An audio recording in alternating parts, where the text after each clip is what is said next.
Hey everybody, welcome back. Today, you saw the title, we're going to put on some beautiful Applied Weapons Technology bug out scales. They are the shadow chrome with that checkered milling. Oh my goodness, they're awesome. So let's go ahead, get those out of the package. They're double wrapped. I like it. Safety first so they don't cling around. But look at that. Those are going to be so gorgeous on this bug out. Really like it, really like it. Applied Weapons Technologies, AWT, they're coming out with some new hotness. Now, they have these new shadow chrome finishes for a couple different knives as well. So you got them for the Hogue Deca, the Spyderco Para 3, Spyderco PM2. So definitely check them out. Now, we're going to use this bug out. It's the gray one. It's the Benchmade Bugout 535 BK-08. We're going to use this one as our base model. So you got all black hardware. You also have, of course, that kind of gray finish to the blade, so you don't get a lot of that light reflectivity, which I think is going to pop very nicely with everything. So first off, we're going to need to use that pocket clip. So we're going to take our Turris bit driver, and we're going to get our Torx T6 Weehaw bit, and let's take this pocket clip off. And then we'll get into a few other things. We do have our Loctite handy and available up in the top left corner for when we put this back together. Probably won't show you on this one because we're just going to do a quick scale swap. But afterwards, when the camera goes off, that's when the fun happens. And you re-Loctite every screw that you put on here. So it's a little bit difficult to get it out just like it is on this pocket clip. So we'll have some fun with it either way. So you got your pocket clip off. You got a decent amount of grease there, so you got your, of course, microfiber towel handy. Wipe that off a little bit. But these are going to be your donor scales. So you can see a little bit of oil there, which I don't know why oil got in there, but that's really weird because there's Loctite on there. I don't know. It is what it is, I guess. But we're going to keep moving forward. So overall, the first thing I do, make it really easy.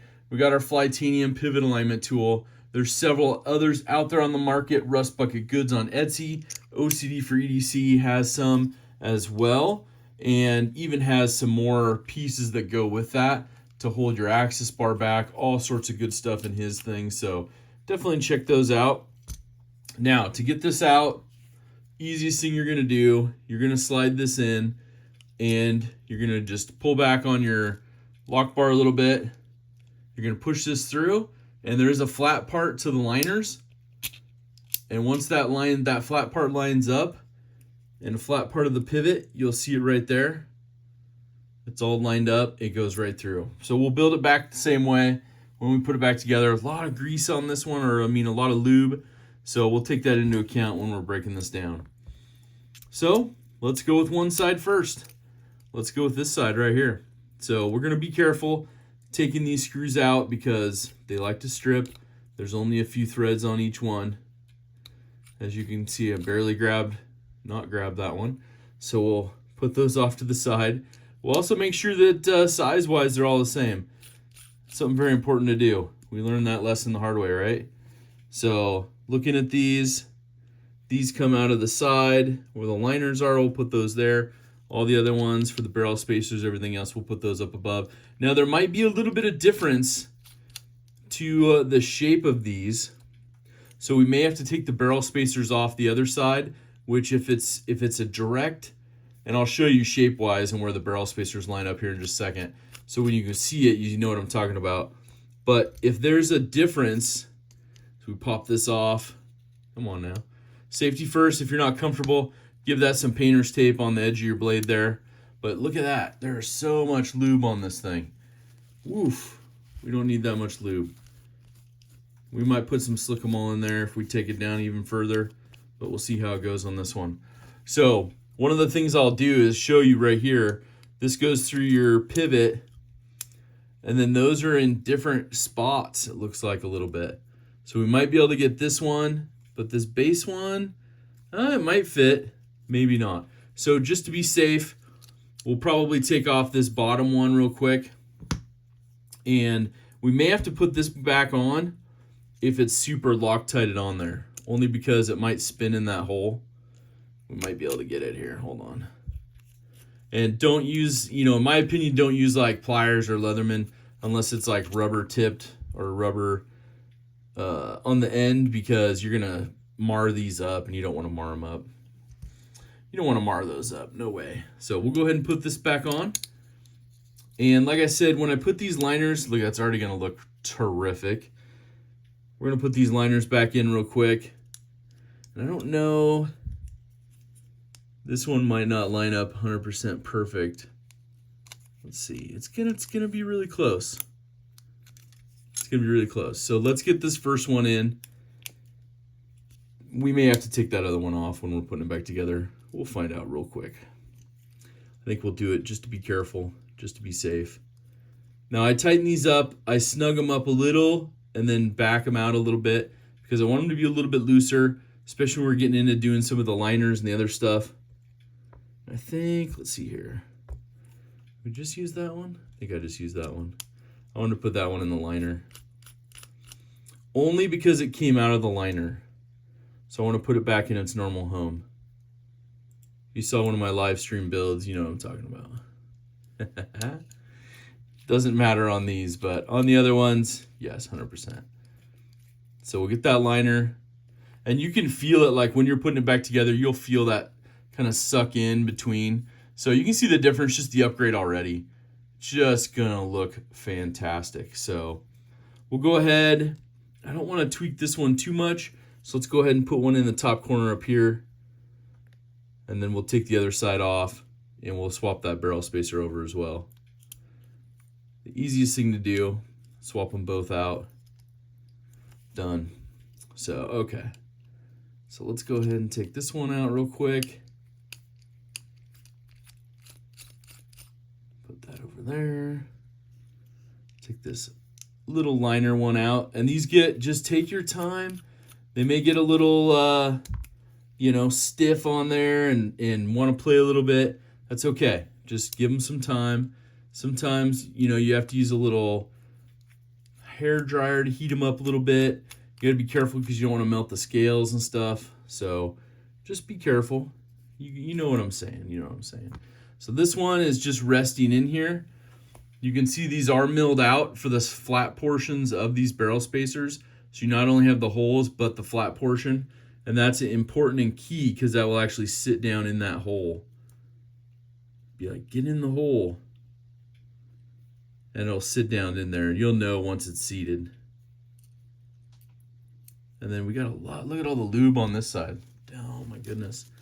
They were just lube. Somebody's getting paid for the lube up there. Somebody's getting paid for the extra lube. All right, so we'll go ahead. We'll put this one back in now. On this side. Again, blade edge is there, so just be careful.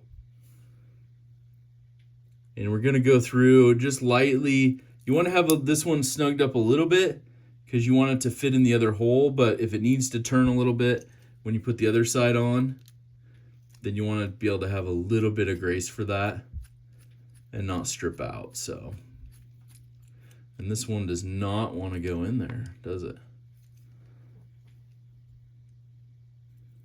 Well, maybe we're going to learn a lesson here from AWT. I'm just kidding.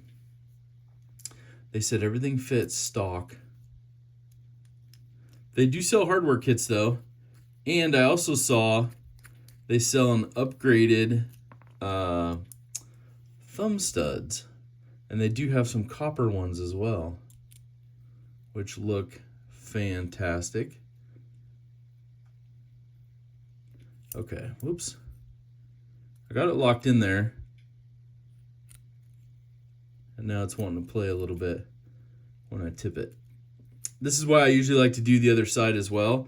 But with the bottom one not lining up, it's hard to do it that way. So you get to watch the struggle a little bit with me behind the camera. That's half the fun. Now this one is spinning. So that's the problem we're going to run into with this. So we're going to have to get a little extra light on this one. Because We want to make sure that's totally flat on there and there's no gap. And it looks like the flat part is not where it needs to be. Looks like the flat portion of that is kind of at a 45. And we want it to be on the top, parallel, because it's going to go in here and it's going to run obviously parallel to the backspacer. So that one's going to be a little bit out of place. So we're going to see if we can move this a little bit. There we go. I think we got that lined up. So let's see if we can get the other one on really quick, because these are going to be the hardest portion of it, is getting it in that actually milled out double hole. And I don't know if the holes are just a little big. I mean, they fit in there, but they do rotate a little bit when the screw's in there. So I don't know. I mean, usually AWT's got it milled down to a very, very fine tolerance. But even when I'm pushing on it right now, this stuff's just spinning in here. So I guess mental note is kind of note where your milled in section here is going to be kind of parallel to the butt end. So with it being so small, being black and being on camera,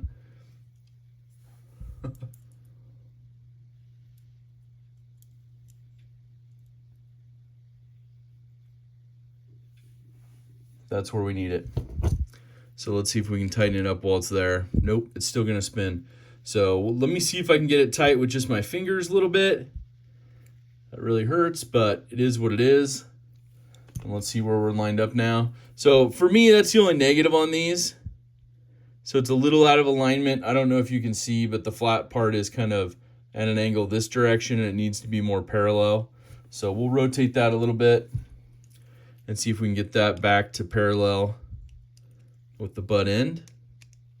So that's to me, that's the only negative. Like, it seems like the holes are milled just a little too big, because otherwise they would fit. So hold on, I gotta use a couple different techniques here and to not strip out your screws. So for a novice, for a beginner that's taking their knife apart, lining those things up should be a lot easier. That's just my opinion on the AWT. If you think I'm doing something wrong, then let me know. But that's how they're going together. So you're seeing it on camera. And now, of course, everything's fitting 100% because we got those all lined up, looking fabulous. Centering's off a little bit, but we don't have the pivot in, so don't worry. We'll get back to that. Let's put some screws back in where they need to go.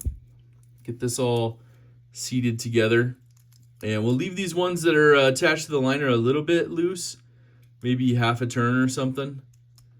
So, man, I need some more light or something. This shadow chrome is reflecting into my eyeballs off the camera, and it's making it hard to put these together. Looking so beautiful. Hopefully it's looking that way on camera for you as well, because it looks really good in person. So there we go. Got that one, that's seated. Let's do the other one down here. And this is milled just for the right hand carry. So you do use lose that left hand carry, but they will do left-handed milling over AWT. Just let them know when you're purchasing it. I think on some of them you can select it even, so that's kind of cool. All right, so we got those lined up. Let's tighten this other side now. Those should already be pretty tight, but just snug them up. We'll put this middle liner one in, and then that top corner, and then we'll get our pivot back in there and dialed in. But I appreciate you watching this one and kind of going through the little bit of technical difficulties, because, when it comes down to it, just like this, right? The center one's just spinning, right? And it pops back out. And it's because you can see the liner sticks out in there. And when you have like your screw in there, it pushes that liner up, right? And so it's not seating in. So you kind of have to push it down and seat it, and then just get a little bit of turn on it without pushing too hard, or like that, and then it gripped and locks in. Or you can get something else, some business cards folded up, some of this, you know, bags, shove it in there so it's stable. These scales are a little bit thicker. They're made out of the 6061 aluminum, which is pretty awesome. They are at retail $69.99. They're a limited edition run. They do have a few left, especially in the Benchmade Bugout, the Hogue Deca, Spyderco Para 3, and PM2. I purchased these on my own. They did not pay me for these or send these to me for free. They did have some mini Bugout, or not mini Bugout, mini Freak Archon ones that I was doing. And they had sent me a set, and I purchased a set. We worked through a couple little things with that one. Oh, these are drilled for both, actually. These do have the right and left-handed drilling, so that's pretty cool. I like that. So we'll go ahead. Let's get our pivot back in, and we put it on this side. That's going to be the clip side, so I like that. It's a little smoother in and out of the pocket. We'll line this back up, and hopefully you can see where that flat part right there lines up with the Flytanium portion. And then we should probably close the blade. Let's close the blade. Safety first.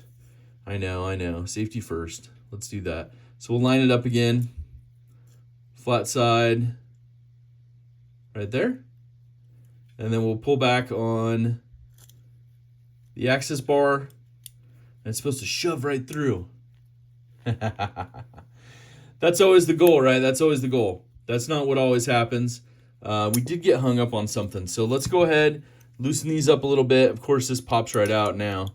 It's nice and good. But those liner ones, we did tighten them up a little bit on both sides. So we'll just loosen these, make sure they're loose a little bit.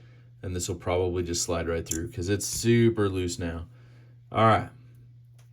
You're like, come on, Zach, just put this back together. Let's see those shadow chrome ones. Let's get those rocking. Now you are dealing with a much more firmer material with the aluminum. So you're trying to pass through the liners and everything else. We got of course, the pivot back in. And this is a T10, so we'll take that T6 bit out. We'll put this back in. And then we also have to remember to go back and tighten up those body screws real quick. So we'll do that. I don't know why I try to do it with just my fingers and my thumbs, but that's half the fun. So I always like to tighten it all the way down. Now we're lined up. Now let's tighten back all of those body screws. Look at the beauty of that though. Just incredible. Shadow chrome finish. It's got like a really deep, like grayish, smoke blue, purple tone hint in there as well that you can barely see. To me, they look really, really nice. So I'm gonna come back through and hit all these with, of course, the Loctite, and then we're gonna go ahead and put our clip back on really fast. It's got just the two because that's the mini deep carry clip from Benchmade, but obviously it's got the standard 3-hole pattern on the outside too. So if you do like a good MXG or Lynch, or I saw even on those Spydercos when I was looking at the shadow chrome ones, they have some new aluminum milled clips from AWT. Whew, they look pretty hot for those Spydercos. And they're anodized to a certain color, so you know how it goes. All right, so let's loosen this up a little bit. See if we can get some... Oof, that didn't even want to fly out, so that's still going to be a little tight. With all that lube in there, too, We'll probably do a full breakdown on this one afterwards, and we'll build it back and put some of that beautiful Slick-em-all in there. But let's go ahead, get that extra lube off. Look at that. That looks pretty incredible. Now, when I look at it right here, personally, I think that's a good look. I'm almost thinking maybe the 535 BK-2 would be better with the black blade. But you guys let me know in the comments. Do you like the gray blade with all the black hardware and the shadow chrome? Or do you think the 535 BK-2 would be better with all black blade? But it does have a lot more reflectivity to it, so I don't know. Oh man, all right, hold on. We gotta get this rolling. I don't understand. There's got to be something gritty in there because the pivot's pretty loose and we're still not getting that play that we want. So look forward to a little maintenance. Maybe I'll keep it for the next live stream, and we'll do a little maintenance on it while we have that. So this has been a long enough video. Let me know what you think down in the comments. Gray blade, black blade. keep it how it is, or find another knife to do a blade swap with it. But this is the AWT Shadow Chrome checkered milling aluminum scales, made in the USA with a lifetime warranty. $69.99 on appliedweaponstech.com. Links in the description. Like I said, this is pretty awesome upgrade. Makes it a little wider and definitely a lot better. Don't forget, make sure to hashtag DSKFS. Do something kind for someone. Have an awesome rest of your day. Take care.